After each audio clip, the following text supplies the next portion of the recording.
बातमीपत्रात आता पाहूयात गल्लीपासून ते दिल्लीपर्यंतच्या ताज्या घडामोडींचा धावता आढावा। मुंबई महानगरपालिका निवडणुकीच्या पार्श्वभूमीवर राज्यातील राजकीय वातावरण दिवसेंदिवस अधिकच तापत चाललंय। अशातच मुख्यमंत्री देवेंद्र फडणवीस यांनी मनसे प्रमुख राज ठाकरे यांच्याबाबत केलेल्या एका खळबळजनक वक्तव्यामुळे नव्या राजकीय वादाला तोंड फुटलंय। एका हिंदी वृत्तवाहिनीला दिलेल्या मुलाखतीत देवेंद्र फडणवीस यांनी राज ठाकरे केवळ पराभूत होणार नाहीत, तर इतिहासात सर्वात मोठ्या पराभवाचे धनी म्हणून ओळखले जातील अशी थेट भविष्यवाणी केली। निकाल आल्यानंतर हे चित्र स्पष्ट होईल असंही त्यांनी ठामपणे सांगितलं। या वक्तव्यामुळे बीएमसी निवडणुकीच्या आधीच राजकीय वर्तुळात मोठी खळबळ उडाली आहे। देवेंद्र फडणवीस यांनी आपल्या मुलाखतीत स्पष्ट शब्दात सांगितलंय की आज राज ठाकरे आणि उद्धव ठाकरे एकत्र येत असले तरी या युतीला आता कोणतेही राजकीय महत्त्व उरलेलं नाही। त्यांच्या मते जर 2009 साली शिवसेना आणि मनसे एकत्र आले असते तर महाराष्ट्राची राजकीय परिस्थिती आज वेगळी असती। त्या काळात या युतीला मोठ्या प्रमाणात मतदारांचा पाठिंबा मिळाला असता। मात्र आता वेळ निघून गेली असून दोन्ही नेत्यांकडे पूर्वीसारखी मतांची ताकद राहिलेली नाही असा दावा फडणवीस यांनी केलाय। विशेषतः मनसेबाबत बोलताना त्यांनी अत्यंत परखड मत मांडलं। राज ठाकरे यांच्या राजकीय भवितव्यावर भाष्य करताना देवेंद्र फडणवीस म्हणाले की या निवडणुकीनंतर राज ठाकरे यांचा आत्तापर्यंतचा सर्वात मोठा पराभव होणार आहे। या युतीचा फायदा उद्धव ठाकरे यांना होऊ शकतो, मात्र राज ठाकरे यांना यातून काहीही मिळणार नाही असं त्यांनी स्पष्ट केलंय। राज ठाकरे यांच्या मतांचा आधार आता संपलेला असून त्यांची भूमिका या युतीत दुय्यम ठरेल असंही फडणवीस म्हणाले। त्यामुळे राज ठाकरे केवळ निवडणूक हरतील असं नाही, तर इतिहासात सर्वात मोठ्या पराभवाची नोंद त्यांच्या नावावर होईल ही माझी ठाम भविष्यवाणी आहे असं सांगत त्यांनी राजकीय वर्तुळात खळबळ उडवून दिली आहे। उपमुख्यमंत्री एकनाथ शिंदे यांच्या नेतृत्वातील सत्ताधारी शिवसेनेनं परळी नगरपालिकेत असदुद्दीन ओवैसी यांच्या नेतृत्वातील एमआयएमची हातमिळवणी केली आहे। शिवसेना उद्धव बाळासाहेब ठाकरे पक्षाने या प्रकरणी शिंदे गटावर सडकून हल्ला चढवत त्यांना बंड आणि तत्वांच्या गप्पा कायमच्या थांबवण्याचा टोला हाणलाय। महापालिका निवडणुकीच्या रणधुमाळीत युती आणि आघाड्यांना चांगला जोर चढलाय। 2 दिवसांपूर्वी अंबरनाथमध्ये भाजप आणि काँग्रेसने एकमेकांची हातमिळवणी केली होती। त्यानंतर अकोटमध्ये भाजपनं सत्तेसाठी एमआयएमशी युती केली होती। त्यामुळे राज्यात एकच खळबळ उडाली होती। काँग्रेस आणि भाजपच्या पक्षश्रेष्ठींनी स्थानिक पदाधिकाऱ्यांनी या युत्या करताना नेतृत्वाला अंधारात ठेवण्याचा आरोप केला होता। तसंच संबंधितांवर कारवाई करण्याचे संकेतही दिले होते। या पार्श्वभूमीवर आता सत्ताधारी शिवसेनेनं परळी नगरपालिकेत अजित पवारांचा राष्ट्रवादी काँग्रेस आणि एमआयएमशी युती केली आहे। ठाकरे गटाचे आमदार तथा विधान परिषदेतील विरोधी पक्षनेते अंबादास दानवे यांनी आपल्या एका पोस्टमध्ये म्हटलंय की एकनाथ शिंदेची परळी नगरपालिकेत शिंदे गट एमआयएम राष्ट्रवादीची जी युती झाली आहे ती पाहून आता तुमच्या बंड आणि तत्वांच्या गप्पा कायमच्या थांबवा। राष्ट्रवादी नको नको म्हणता म्हणता आता तुम्ही थेट एमआयएम वासी झालात। ज्यांच्यावर टीका करून सत्तेची पायरी चढलात आज त्यांच्याशी जमलं तुमचं। हीच का तुमची खरी वैचारिक भूमिका? परळीतल्या त्या नव्या सत्तेच्या संसाराचा चेहरा महाराष्ट्रानं पाहिलाय। ही नवी युती मुबारक एकनाथ शिंदे असं त्यांनी म्हटलंय। दानवेंनी आपलं हे ट्विट एकनाथ शिंदे यांनाही टॅग केलंय। छत्रपती संभाजीनगर आणि पुण्यात भाजप आणि शिंदे गटातील शिवसेना यांच्यातील युती तुटल्यानंतर दोन्ही पक्षांमध्ये तणाव निर्माण झाला होता। हा तणाव आता थेट मुंबईतही उफाळून आलाय। मुंबई महानगरपालिकेच्या निवडणुकीत एकत्र लढणारे हे दोन्ही मित्रपक्ष प्रत्यक्ष रस्त्यावर आमनेसामने आल्याचं चित्र शुक्रवारी पाहायला मिळालं। मुंबईतील वॉर्ड क्रमांक 173 मध्ये प्रचारादरम्यान भाजप आणि शिंदे सेनेच्या कार्यकर्त्यांमध्ये जोरदार वाद झाला, ज्यामुळे मतदानाच्या काही तास आधीच राजकीय वातावरण ढवळून निघालंय। या घटनेमुळे महायुतीतील अंतर्गत विसंवाद पुन्हा एकदा उघडपणे समोर आला असून राजकीय वर्तुळात याची जोरदार चर्चा सुरू झाली आहे। वॉर्ड क्रमांक 173 मध्ये भाजपच्या शिल्पा केळुस्कर आणि शिंदे सेनेच्या पूजा कांबळे यांच्यात मैत्रीपूर्ण लढत होतीये। शुक्रवारी सकाळी दोन्ही उमेदवारांचे प्रचार फेरी सुरू असताना दोन्ही पक्षांचे कार्यकर्ते एकाच परिसरात एकत्र आले। सुरुवातीला वातावरण शांत होतं, मात्र अचानक भाजपच्या काही कार्यकर्त्यांनी माईकवरून 50 खोके एकदम ओके अशा घोषणा देण्यास सुरुवात केली। आत्तापर्यंत ठाकरे गटाकडून शिंदे गटाला डिवचण्यासाठी वापरली जाणारी ही घोषणा आता थेट मित्रपक्षाच्या कार्यकर्त्यांकडून दिली गेल्यानं शिंदे सेनेच्या कार्यकर्त्यांचा संताप अनावर झाला। त्यानंतर दोन्ही बाजूंनी एकमेकांविरोधात जोरदार घोषणाबाजी सुरू झाली। या घोषणाबाजीमुळे काही वेळातच प्रचाराचं वातावरण तणावपूर्ण बनलं। शिंदे गटाच्या कार्यकर्त्यांनी भाजप विरोधात प्रत्युत्तरात्मक घोषणा देत नाराजी व्यक्त केली। मित्रपक्षाकडूनच अशा प्रकारची भाषा वापरली जात असल्यानं आम्हाला अपमानित केल्याची भावना निर्माण झाली, अशी प्रतिक्रिया अनेक शिंदे समर्थकांकडून व्यक्त करण्यात आली. या संपूर्ण घटनेचा व्हिडिओ काही वेळातच सोशल मीडियावर व्हायरल झाला असून मतदानाला अवघे काही तास शिल्लक असताना घडलेल्या या प्रकारामुळे मुंबईतील निवडणूक प्रचाराला वेगळंच वळण लागलंय. राजकीय विश्लेषकांच्या मते या घटनेचा परिणाम मतदारांच्या मानसिकतेवरही होऊ शकतो. छत्रपती संभाजीनगरमध्ये महापालिका निवडणुकीच्या पार्श्वभूमीवर राजकीय वातावरण आधीच तापलेलं असताना MIMचे नेते आणि माजी खासदार इम्तियाज जलील यांच्या वाहनावर झालेल्या हल्ल्यामुळे परिस्थिती आणखी चिघळली आहे. काही दिवसांपूर्वी घडलेल्या या घटनेनंतर जलील यांनी थेट पोलिसांकडे तक्रार करत हा हल्ला झाला आणि आता पोलीस काय कारवाई करतात ते पाहू, अशी प्रतिक्रिया दिली. इतकंच नव्हे तर या हल्ल्यामागे गुंडांना पालकमंत्री संजय शिरसाट आणि मंत्री अतुल सावे यांचं पाठबळ असल्याचा गंभीर आरोप त्यांनी केला.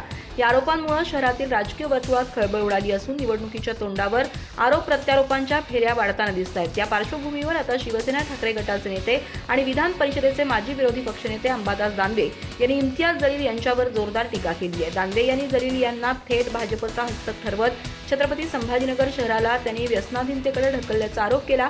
काळे धंदे करणारा व्यक्ती पैशाच्या जोरावर आणि सत्ताधाऱ्यांच्या संरक्षणाखाली निवडून येतो, अशी घणाघाती टीका करत दानवे यांनी जलील यांच्यावर गंभीर आरोपांची सरबत्ती केली. आमची लढत इम्तियाज जलील यांच्याशी नाही तर थेट भाजप आणि शिंदे गटाशी, असं स्पष्ट करत त्यांनी MIM सोबत कोणतीही राजकीय लढाई नसल्याचं सांगितलं. अंबादास दानवे पुढे म्हणाले की शिंदे गटामध्ये सध्या अंतर्गत संघर्ष सुरू आहे. एकमेकांविरोधात आव्हानं उभी राहत असून त्यांच्यातच ताणतणाव वाढले आहेत. त्यामुळे शहरातील राजकारणात खरी लढत कुणामध्ये हे जनतेला स्पष्टपणे दिसत असल्याचा दावा त्यांनी केला. इम्तियाज जलील यांच्या वाहनावरील हल्ल्याच्या मुद्द्यावरून सहानुभूती मिळवण्याचा प्रयत्न केला जात असल्याचा अप्रत्यक्ष आरोप करत हे सगळे सत्ताधाऱ्यांचे राजकीय खेळ असल्याचे संकेत दानवेंनी दिले. निवडणुकीच्या तोंडावर अशा घटनांमधून वातावरण ढवळून काढण्याचा प्रयत्न होत असल्याचंही त्यांनी सूचित केलं. राज्यातील लाडक्या बहिणींसाठी येत्या काही दिवसात मोठी खुशखबर मिळणार असल्याचा दावा सोशल मीडियावर जोर धरू लागलाय. देवाभाऊंकडून लाडक्या बहिणींना मकर संक्रांतीची मोठी भेट, अशा आशयाचे पोस्टर सध्या व्हॉट्सॲप, फेसबुक, इंस्टाग्रामसह विविध सोशल मीडिया प्लॅटफॉर्मवर मोठ्या प्रमाणात व्हायरल होत आहेत. या पोस्टमध्ये 14 जानेवारीपूर्वी मुख्यमंत्री माझी लाडकी बहीण या योजनेअंतर्गत पात्र लाभार्थी महिलांच्या बँक खात्यात थेट 3,000 रुपये जमा होतील, असा ठाम दावा करण्यात आलाय. मात्र या पोस्टरमुळे केवळ अपेक्षा वाढल्या नसून राज्यातील राजकीय वातावरणही तापू लागलंय. विशेष म्हणजे राज्यातील 29 महानगरपालिकांसाठी 15 जानेवारी रोजी मतदान होणार आहे. मतदानाच्या अगदी आदल्या दिवशी म्हणजे 14 जानेवारीला मकर संक्रांत साजरी होतीये. अशा वेळी सोशल मीडियावर पसरवण्यात येत असलेले हे पोस्टर आणि त्यामधील आर्थिक लाभाचे आश्वासन यामुळे निवडणूक आचारसंहितेचा मुद्दा ऐरणीवर आलाय. महायुतीतील 2 घटक पक्षांच्या काही उमेदवारांकडून यांच्या अधिकृत तसंच वैयक्तिक सोशल मीडिया अकाउंटवरून लाडक्या बहिणींच्या खात्यात 3,000 रुपये जमा होणार असल्याचे दावे उघडपणे केले जात आहेत. त्यामुळे सरकारकडून मकर संक्रांतीच्या दिवशी किंवा त्याआधी निधी वितरित झाला तर तो आचारसंहितेचा भंग ठरणार नाही का, असा सवाल विरोधकांकडून उपस्थित केला जातोय. या वादाच्या केंद्रस्थानी आलेले पोस्टर मुंबईतील वॉर्ड क्रमांक 2 मधून भाजपकडून निवडणूक लढवणाऱ्या उमेदवार तेजस्वी घोसाळकर यांनी 2 दिवसांपूर्वी सोशल मीडियावर शेअर केलं होतं. त्यांच्या पोस्टमध्ये मकर संक्रांतीच्या सणाशी जोडून सरकारच्या योजनेचं श्रेय घेतलं गेलंय. सण उत्साहाचा क्षण मकर संक्रांतीचा.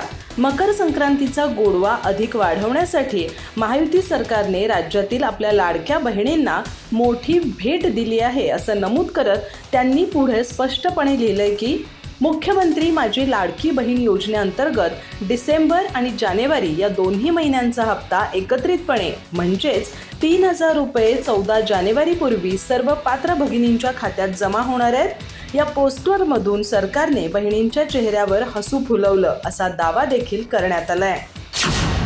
राज्यातील स्थानिक स्वराज्य संस्थांच्या निवडणुकांच्या पार्श्वभूमीवर राजकीय वातावरण तापलं असताना शिवसेना ठाकरे गटाचे खासदार संजय राऊत यांनी भारतीय जनता पक्षावर जोरदार हल्लाबोल केलाय. अंबरनाथ महापालिकेतील घडामोडींचा संदर्भ देत राऊत यांनी भाजपच्या भूमिकेला ढोंगीपणाचं उदाहरण ठरवत तीव्र शब्दात टीका केली. भाजपवाले एक नंबरचे बन चुके आणि ढोंगी लोक आहेत, असं स्पष्टपणे म्हणत त्यांनी भाजपवर दुटप्पी राजकारणाचा आरोप केला. भाजप सार्वजनिकपणे काँग्रेस आणि MIMवर टीका करत असताना प्रत्यक्षात मात्र सत्तेसाठी त्यांच्याशीच हातमिळवणी करत असल्याचा दावा राऊत यांनी केला. अंबरनाथ प्रकरणावर भाष्य करताना संजय राऊत म्हणाले की भाजपनं अंबरनाथमध्ये काँग्रेस एमआयएमशी युती केल्याचा ठपका ठेवत कारवाई केल्याचं दाखवलं. मात्र काँग्रेसनं संबंधित नगरसेवकांवर निलंबनाची कारवाई करताच भाजप प्रदेशाध्यक्ष रवींद्र चव्हाण यांनी त्याच नगरसेवकांवर ससाण्यासारखी झडप घातली असा आरोप त्यांनी केला. का ही धावपळ, कारण ते काँग्रेसच्या विचारांचे लोक आहेत असा टोला लगावत राऊत यांनी भाजपची खरी भूमिका उघड पाडली. शिंदे गटाला सत्तेपासून दूर ठेवण्यासाठी भाजपनं काँग्रेसबरोबर अप्रत्यक्ष युती केली असा गंभीर आरोपही त्यांनी यावेळी केला. फक्त अंबरनाथच नव्हे तर अकोटमध्येही भाजप एमआयएमच्या निलंबित लोकांना सोबत घेऊन सत्ता स्थापन करत असल्याचा दावा संजय राऊत यांनी केला.